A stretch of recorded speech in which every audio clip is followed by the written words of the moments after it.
ಕನ್ನಡಿಗರನ್ನ ಕೆಣಕಿದ ಕೋರಮಂಗಲದ ಹೋಟೆಲ್ಗೆ ಇದೀಗ ತಕ್ಕ ಶಾಸ್ತಿಯಾಗಿದೆ. ಅಪಮಾನ ಮಾಡಿದ್ದ ಜಿಎಸ್ ಸ್ಯೂಟ್ ಹೋಟೆಲ್ ಇದೀಗ ಸೀಸ್ ಆಗಿದೆ.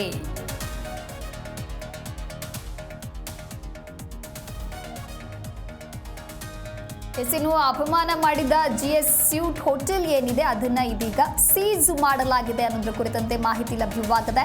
ಪ್ರಕರಣಕ್ಕೆ ಸಂಬಂಧಪಟ್ಟಂತೆ ಮ್ಯಾನೇಜರ್ ಸರ್ಫರ್ಸ್ನನ್ನ ಇದೀಗ ಬಂಧಿಸಲಾಗಿದೆ. ಹೋಟೆಲ್ ಮಾಲೀಕ ಜಮ್ಸದ್ ವಿರುದ್ಧವಾಗಿ ಎಫ್ಐಆರ್ ದಾಖಲಾಗಿದೆ.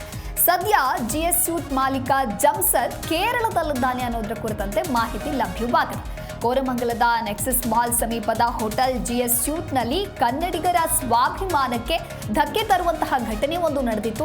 ಅಂದ್ರೆ ಹೋಟೆಲ್ನ ಡಿಸ್ಪ್ಲೇ ಬೋರ್ಡ್ನಲ್ಲಿ ಕನ್ನಡಿಗರ ಬಗ್ಗೆ ಅವಾಚ್ಯವಾಗಿ ಬರೆಯಲಾದಂತಹ ಒಂದು ಬರಹ ಕಾಣಿಸಿಕೊಂಡಿತ್ತು. ಹಾಗಾಗಿ ಈ ಘಟನೆ ಕನ್ನಡಿಗರ ಆಕ್ರೋಶಕ್ಕೆ ಕಾರಣವಾಗಿತ್ತು. ಹಾಗಾಗಿ ಇದೀಗ ಕನ್ನಡಿಗರನ್ನ ಕೆಣಕಿದಂತಹ ಕೋರಮಂಗಲದ ಹೋಟೆಲ್ಗೆ ತಕ್ಕ ಶಾಸ್ತಿಯಾಗಿದೆ. ಇತ್ತೀಚಿನ ದಿನಗಳಲ್ಲಿ ಕನ್ನಡಿಗರನ್ನ ಕೆಣಕುವಂತಹ ಕೆಲಸವನ್ನ ಮಾಡ್ತಾ ಇದ್ದಾರೆ. ಆದರೆ ಅವರೆಲ್ಲರಿಗೂ ಕೂಡ ತಕ್ಕ ಪಾಠವನ್ನ ಕಲಿಸಲಾಗ್ತಾ ಇದೆ. ಆದರೂ ಕೂಡ ಈ ರೀತಿಯ ಘಟನೆಗಳು ಮತ್ತೆ ಮತ್ತೆ ಮರುಕಳಿಸ್ತಾ ಇದೆ.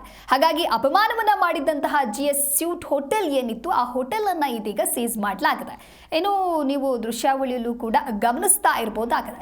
ಈ ಕುರಿತಂತೆ ಮತ್ತಷ್ಟು ಮಾಹಿತಿಯನ್ನ ನೀಡಲಿದ್ದಾರೆ ನಮ್ಮ ಪ್ರತಿನಿಧಿ ವಿಶ್ವನಾಥ್ ದೂರವಾಣಿ ಸಂಪರ್ಕದಲ್ಲಿ. ವಿಶ್ವನಾಥ್, ಇನ್ನು ಕನ್ನಡಿಗರ ಸ್ವಾಭಿಮಾನಕ್ಕೆ ಧಕ್ಕೆ ತರುವಂತಹ ಘಟನೆ ಇದು.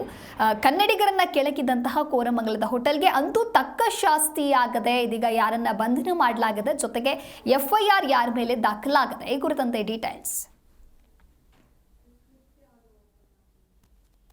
ದಿವ್ಯಾ, ಮೊದಲೇದಾಗಿ ಮೊನ್ನೆ ರಾತ್ರಿ ಒಂದು ನಡೆದಂತಹ ಘಟನೆ ಏನಿತ್ತು ಅದು ಇಡೀ ಕನ್ನಡಿಗರನ್ನ ಒಂಥರ ಬೇಸರಗೊಳಿಸಿತ್ತು ಮತ್ತು ರೊಚ್ಚಿಗೆಬ್ಸಿತ್ತು. ಯಾಕಂತಂದ್ರೆ ಒಂದು ಹೋಟೆಲ್ ಹೊಂದರ ಮೇಲೆ ಈ ರೀತಿಯಾಗಿ ಜಿಎಸ್ ಸೂಟ್ಸ್ ಅಂತ ಏನು ಹೋಟೆಲ್ ಇದೆ, ಆ ಹೋಟೆಲ್ನ ಒಂದು ಡಿಜಿಟಲ್ ಬೋರ್ಡ್ ಏನಿರುತ್ತೆ ಆ ಡಿಜಿಟಲ್ ಬೋರ್ಡ್ ನಲ್ಲಿ ಕನ್ನಡಿಗರ ಬಗ್ಗೆ ಅವಹೇಳನಕಾರಿ ಪದವನ್ನು ಕೂಡ ಬಳಸಲಾಗಿತ್ತು.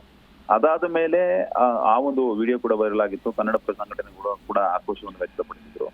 ಇನ್ನು ಪೊಲೀಸರಿಗೂ ಈ ಮಾಹಿತಿ ಹೋಗುತ್ತೆ, ಮಾಧ್ಯಮಗಳಲ್ಲಿ ಏನು ವರದಿ ಬಿತ್ತರ ಆಗುತ್ತೆ. ಆ ಸಂದರ್ಭದಲ್ಲಿ ಅಲ್ಲಿ ಹೋಗಿ ಆ ಡಿಜಿಟಲ್ ಬೋರ್ಡ್ ಅನ್ನು ಕೂಡ ಸೀಸ್ ಮಾಡಲಾಗಿತ್ತು. ಅದಾದ ಮೇಲೆ ಈಗಾಗಲೇ ಸೊಮೊಟೊ ಕೇಸನ್ನು ಕೂಡ ದಾಖಲು ಮಾಡ್ಕೊಂಡಿದ್ದಾರೆ ಮಡಿವಾಳ ಪೊಲೀಸರು. ಪ್ರಕರಣಕ್ಕೆ ಸಂಬಂಧಪಟ್ಟಂತೆ ಈ ಮ್ಯಾನೇಜರ್ ಸರ್ಫರಾಜ್ ಆಗಿರ್ಬೋದು, ಹೋಟೆಲ್ ಮಾಲೀಕ ಜಮ್ಸದ್ ಮೇಲೂ ಕೂಡ ಎಫ್ಐಆರ್ ದಾಖಲಾಗಿದೆ.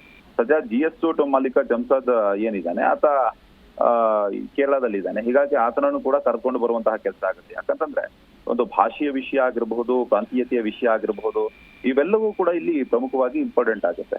ಹೀಗಾಗಿ ಈ ವ್ಯಕ್ತಿ ಏನಿದೆ ಈ ಒಂದು ಡಿಜಿಟಲ್ ಬೋರ್ಡ್ ಬಗ್ಗೆ ಏನೋ ಅವಹೇಳನಕಾರಿ ಪದ ಇತ್ತು, ಆವಾಗ ಸಬೂಬನ್ನು ಕೂಡ ಕೊಟ್ಟಿದ್ದು. ಏನು ಅಂತಂದ್ರೆ ಈ ಒಂದು ಬರಹದ ಹಿಂದೆ ನಾವಿಲ್ಲ, ಯಾರೋ ಒಬ್ರು ಅನೇಕ ವರ್ಷಗಳಿಂದಲೂ ಕೂಡ ಇದನ್ನ ಹ್ಯಾಂಡಲ್ ಮಾಡ್ತಾ ಇದ್ರು, ಅವ್ರ ಕಡೆಯಿಂದ ಮಿಸ್ಟೇಕ್ ಆಗಿರ್ಬೋದು ಅನ್ನೋ ಒಂದು ಹ್ಯಾಂಡಲ್ ನಲ್ಲಿ ಹೋಟೆಲ್ ಮ್ಯಾನೇಜರ್ ಮಾತನಾಡಿರ್ತಾರೆ. ಆದ್ರೆ ತಪ್ಪು ಯಾರದೇ ಆಗಿರ್ಬೋದು, ಆದ್ರೆ ಅವರಿಗೆ ಸಂಬಂಧಿಸಿದಂತಹ ಹೋಟೆಲ್ ನಲ್ಲಿ ಮತ್ತು ಅವರಿಗೆ ಅವರ ಆಡಳಿತದಲ್ಲಿರುವಂತಹ ಹೋಟೆಲ್ ಮೇಲೆ ಈ ರೀತಿಯಾದಂತಹ ಸಂದರ್ಭದಲ್ಲಿ ಸಹಜವಾಗಿ ಅವರ ಮೇಲೆ ಸಾಕಷ್ಟು ಅನುಮಾನ ಬರುತ್ತೆ ಮತ್ತು ಅಲ್ಲಿರುವಂತಹ ಸಿಬ್ಬಂದಿ ಮೇಲೂ ಕೂಡ ಸಾಕಷ್ಟು ಅನುಮಾನ ಬರುತ್ತೆ. ಸದ್ಯಕ್ಕಂತೂ ಪ್ರಕರಣ ದಾಖಲು ಮಾಡ್ಕೊಂಡಿದ್ದಾರೆ ಮತ್ತು ಈ ಹೋಟೆಲ್ ಅನ್ನ ಸೀಸ್ ಮಾಡುವಂತಹ ಕೆಲಸವನ್ನು ಕೂಡ ಅಧಿಕಾರಿಗಳು ಮಾಡಿರುವಂತದ್ದು. ಯಾಕಂತಂದ್ರೆ ಕನ್ನಡಿಗರ ಅದ್ವಿತೀಯ ವಿಷಯಕ್ಕೆ ಬಂದಂತಹ ಸಂದರ್ಭದಲ್ಲಿ ಅಧಿಕಾರಿಗಳು ಕೂಡ ತುಂಬಾ ಸ್ಟ್ರಿಕ್ಟ್ ಆಕ್ಷನ್ ಅನ್ನು ತೆಗೆದುಕೊಳ್ತಾರೆ. ಯಾಕಂತಂದ್ರೆ ಭಾಷೆ ವಿಷಯ ಬಂದಂತಹ ಸಂದರ್ಭದಲ್ಲಿ ಅದು ದೊಡ್ಡ ಮಟ್ಟಕ್ಕೆ ತಿರುವು ಪಡೆದುಕೊಳ್ಳುವಂತಹ ಸಾಧ್ಯತೆ ಕೂಡ ಇರುತ್ತೆ. ಹೀಗಾಗಿನೇ ಪ್ರಕರಣವನ್ನ ಗಂಭೀರವಾಗಿ ಪರಿಗಣಿಸಿರುವಂತಹ ಪೊಲೀಸರು ಈಗಾಗಲೇ ಈ ಹೋಟೆಲ್ ಅನ್ನು ಕೂಡ ಸೀಸ್ ಮಾಡಿದ್ದಾರೆ ಮತ್ತು ಈ ಹೋಟೆಲ್ ಸಿಬ್ಬಂದಿಗೂ ಕೂಡ ಒಂದು ನೋಟಿಸ್ ಅನ್ನು ಕೂಡ ಕೊಟ್ಟಿದ್ದಾರೆ ಮತ್ತು ಕೆಲವರನ್ನ ಅರೆಸ್ಟ್ ಕೂಡ ಮಾಡಿದ್ದಾರೆ. ಮುಂದಿನ ದಿನಮಾನಗಳಲ್ಲಿ ಇನ್ನೂ ದೊಡ್ಡ ಮಟ್ಟಕ್ಕೆ ಒಂದು ಪ್ರಕರಣವನ್ನು ತೆಗೆದುಕೊಂಡು ಹೋಗಲಿದ್ದಾರೆ. ಒಟ್ಟಾರೆಯಾಗಿ ಕನ್ನಡಿಗರನ್ನ ಕೆಣಕಿ ಈಗ ಪೇಚಿಗೆ ಸಿಲುಕಿದೆ ಹೋಟೆಲ್ ಮತ್ತು ಸೀಸ್ ಕೂಡ ಆಗಿರುವಂತದ್ದು.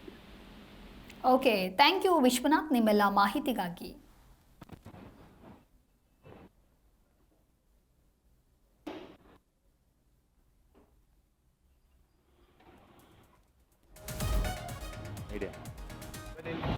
ಮೀಡಿಯಾ